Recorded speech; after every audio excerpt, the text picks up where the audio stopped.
Bom dia, que a graça e a paz do nosso Senhor e Salvador Jesus Cristo seja sobre a sua vida e sobre a sua família. Vamos para a leitura da palavra que está no livro de Josué, capítulo 14, versículo 12, que diz assim: Agora, pois, dá-me este monte de que o Senhor falou aquele dia, pois naquele dia tu ouviste que os anaquins estão ali, grandes e fortes cidades há ali. Porventura o Senhor será comigo para os expelir, como o Senhor disse. Meus irmãos, nós devemos manter a nossa caminhada firme, correndo, olhando para Jesus, o autor e o consumador da nossa fé, conforme está escrito lá em Hebreus, capítulo 12, versículos 1 e 2. Mas há personagens na Bíblia que nós admiramos, são exemplos de fé para nós, os quais nós devemos observar e seguir, como um exemplo para nós. Josué e Caleb são algumas dessas referências contidas na Bíblia.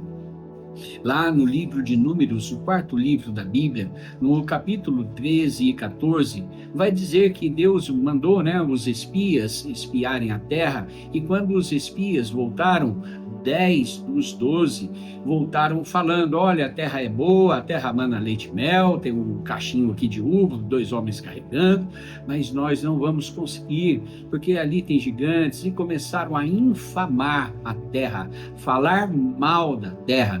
E ali Deus ficou irado com aquele povo e prometeu que mataria a todos no deserto. E como foram 40 dias de peregrinação pela terra prometida, o povo ficaria peregrinando 40 anos no deserto. Olha o que a murmuração faz, misericórdia.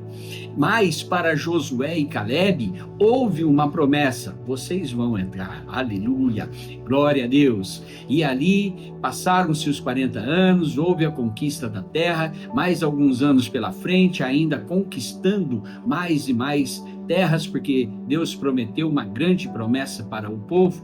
E com 45 anos após a promessa, Caleb, ele chega para Josué e fala: olha, Josué, Hebrom é minha.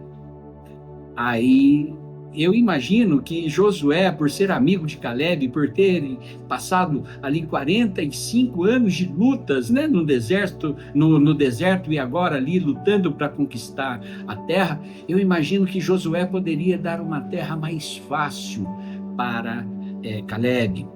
Josué poderia dar uma terra mais baixa, não uma serra, um monte, como é Hebrom, mas Caleb não quis. Caleb, ele não quis cogitar outro tipo de promessa que não fosse aquela que Deus fez para ele. Assim nós devemos ser, meus irmãos. Não devemos aceitar outra promessa que não seja aquela que Deus nos deu. Deus nos deu a promessa de cura, seja curado. Deus nos deu a promessa de vida com abundância e não uma vida miserável. Deus nos deu a promessa de que eu e minha casa serviremos ao Senhor. Crê no Senhor Jesus e serás salvo, tu e tua casa. Não aceite outra promessa. Ei, meus irmãos, é o que Deus prometeu para nós, é o que nós vamos conquistar. Então, é claro que tem um tempo, nós vamos ver que Josué e Caleb aqui no caso, esperou 45 anos, Abraão esperou 25 anos, Isaac esperou 20 anos. Espera, crente, espera, tem um tempo, mas a promessa que Deus te fez, Ele é fiel para cumpri-la, amém? Creia nesta palavra, creia na promessa do Senhor e Ele vai te honrar grande e poderosamente nessa terra, em nome de Jesus. Tenha um ótimo e abençoado dia na presença do nosso Senhor e Salvador, Jesus Cristo.